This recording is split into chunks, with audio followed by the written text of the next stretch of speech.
Hi అండి, welcome to Srilakshmi kitchen.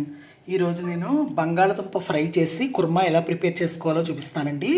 ఇలా పెద్ద పెద్ద ముక్కల కింద కట్ చేసుకుని మనం వాటర్లో వేసి పెట్టుకోవాలండి. అలాగే పెద్దవి 4 ఉల్లిపాయలు ఇలా కట్ చేసి పెట్టుకున్నాను. ఇలా 4 బంగాళదుంపలు కట్ చేసి పెట్టానండి వాటర్లో వేసుకుని. అలా పెద్ద టమాటో మిక్సీలో వేసి గ్రైండ్ చేసి పెట్టానండి. నెక్స్ట్ దీన్ని ఎలా ప్రిపేర్ చేసుకోవాలో చూపిస్తాను. ఈ కుర్మా చాలా బాగుంటుందండి.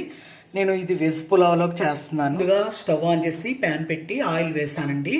ఆయిల్ హీట్ అయింది. ఇప్పుడు ఇందులో మనం ఈ కట్ చేసిన బంగాళదుంపలు వేసుకుని ఫ్రై చేసుకోవాలండి.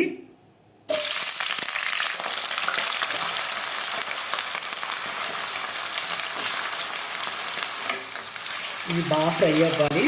ఇలా ఫ్రై అయ్యేటప్పుడే కొద్దిగా పసుపు వేసుకుందామండి. పసుపు వేసుకుంటే కనుక కలర్ చేంజ్ అవ్వండి. బంగాళదుంప ముక్కలు కలర్ చేంజ్ అవ్వకుండా ఉంటాయి.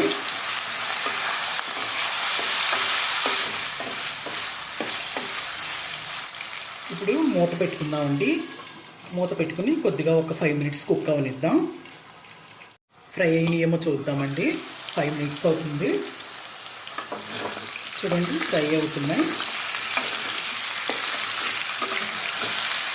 ఇలాగే మధ్య మధ్యలో కలుపుకుంటూ ఫ్రై చేసుకోవాలి.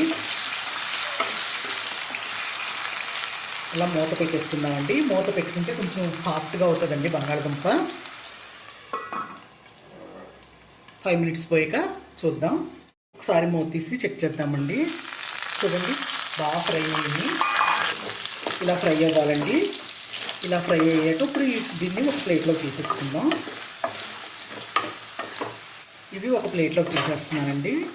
ఇలా ఫ్రై చేసుకుని కర్రీ చేసుకుంటే చాలా బాగుంటుందండి. ఇలా గోల్డ్ కలర్లో ఫ్రై చేసుకోవాలి.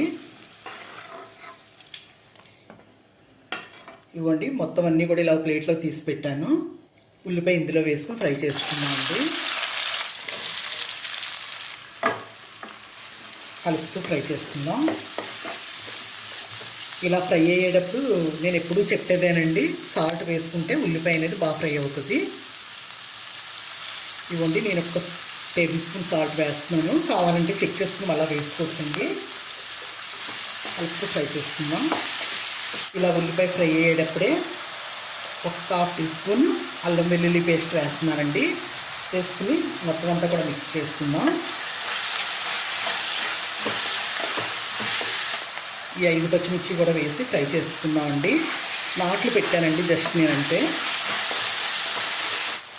ఇలా ఉల్లిపాయ కొద్దిగా ఫ్రై అయ్యాక ఇప్పుడు ఈ టమాటో ప్యూరీ ఉంది కదండి, ఈ టమాటో పేస్ట్ ఇది కూడా ఇందులో వేసుకోవాలండి. వేసుకుని మొత్తం అంతా కూడా మిక్స్ చేసుకుని కలుపుతూ ఫ్రై చేసుకోవాలి. ఇలా ఈ టమాటో వేయడం వల్ల కర్రీ అనేది చాలా బాగుంటుందండి. ఇలా టమాటో వేసాక బాగా ఫ్రై అయ్యాక టమాటా కూడా ఫ్రై అయ్యిందండి. ఇప్పుడు ఇందులో మనం కారం యాడ్ చేసుకుందామండి. నేను ఒక 3 టేబుల్ స్పూన్ కారం వేస్తున్నానండి. కావాలంటే చెక్ చేసుకుని మళ్ళీ వేసుకోవచ్చు. నేను 3 స్పూన్లు వేస్తున్నానండి.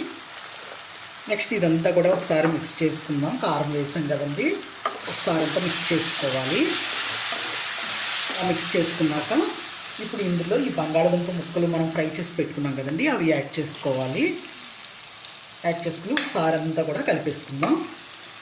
కొంచెం ఈ కర్రీకి ఆయిల్ ఎక్కువే పడుతుందండి. ఆయిల్ ఎక్కువ వేసుకుంటేనే బాగుంటుంది. మొత్తం అంతా కూడా ఇలా మిక్స్ చేసుకోవాలి. మిక్స్ చేసుకున్నాక ఇప్పుడు ఇందులో వాటర్ యాడ్ చేసుకుందామండి. ఇదిగోండి, నేను ఈ గ్లాస్ వాటర్ వేస్తున్నాను. ఆల్రెడీ మనం బంగాళదుంప ఫ్రై చేసి పెట్టుకున్నామండి. దానివల్ల గమ్ముని కుక్ అయిపోద్ది వాటర్లో. ఇప్పుడు వాటర్ మనం తక్కువే వేసుకోవాలండి. మనకి ఉల్లిపాయ కొద్దిగా బంగాళదుంపలో సాఫ్ట్ అవడం కోసం వేసుకోవాలి. మూత పెట్టేసుకుందామండి. మూత పెట్టేసుకుని దగ్గరికి కుక్ అవనిద్దాం.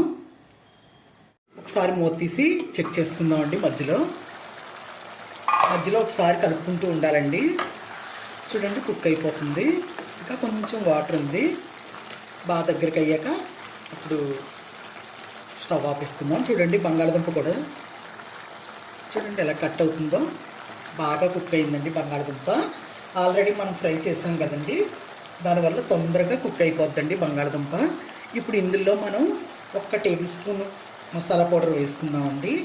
ఇది గరం మసాలా పౌడరు. నేను మసాలా పౌడర్లు అనేవి మీకు ఇదివరకు వీడియోస్లో చేసి పెట్టానండి. నేను మసాలా పౌడర్లో జీడిపప్పు గసగసాలు ఎక్కువ వేస్తాను. దానివల్ల గ్రేవీ అనేది థిక్నెస్గా బాగుంటుందండి కర్రీకి.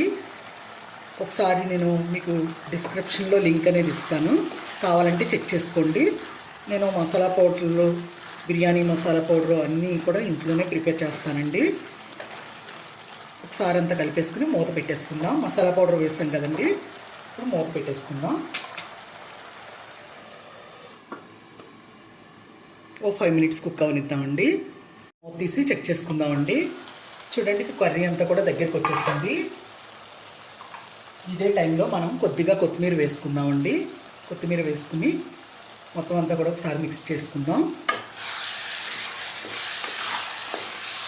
మిక్స్ చేసుకుని స్టవ్ ఆపేస్తున్నానండి. స్టవ్ ఆపేసి మీకు సర్వింగ్ బౌల్లో తీసి చూపిస్తాను. నాకు ఉప్పు కారం అనేవి కరెక్ట్గా అన్నీ సరిపోయాయండి. స్టవ్ ఆపేస్తున్నాను. చూడండి, ఎంతో ఎమ్మీగా బంగాళదుంప కుర్మా ప్రిపేర్ అయిపోయిందండి. చూడండి, ఆయిల్ అనేది బాగా సెపరేట్ అయ్యి అడుగుకి వెళ్ళిపోయింది. మనకి చాలా బాగుంటుందండి ఈ కర్రీ. ఇలా నేను బయట వర్షం పడుతుందని ఇలా వేడివేడిగా వెజ్ పులావ్ చేశానండి. ఇంతకుముందు కూడా నేను మీకు 2 వెజ్ పులావ్స్ చేసి వీడియోస్లో పెట్టానండి. ఒకటి కుక్కర్లో చేశాను, ఒకటి విడిగా చేశాను. విడిగా ఎలా పొడి పొడిలాడుతూ చేసుకోవాలో చూపించానండి. అవి కూడా మీకు డిస్క్రిప్షన్ బాక్స్లో లింక్ అనేవి ఇస్తాను, కావాలంటే మీరు చూసుకోవచ్చు. అలాగే ఇదిగోండి, రైతా వేసుకుని కొద్దిగా బంగాళదుంప ఇలాగ కుర్మా వేసుకుని కలుపుకుని తింటే చాలా బాగుంటుందండి. మీరు చూడండి, పొడి పొడిగా ఎంత బాగా వచ్చిందో చూడండి. ఒకదానికి అంటుకోకుండా వచ్చిందండి. మీరు కూడా ఇలా ప్రిపేర్ చేసుకోండి. ఇలా ప్రిపేర్ చేసుకుని ఎలా వచ్చిందో నాకు కమెంట్ రూపంలో చెప్పాలండి. అలాగే నా ఈ వీడియో కనుక నచ్చినట్లయితే లైక్ చేయండి, షేర్ చేయండి, సబ్స్క్రైబ్ చేయండి, కమెంట్ చేయండి. Thank you, bye.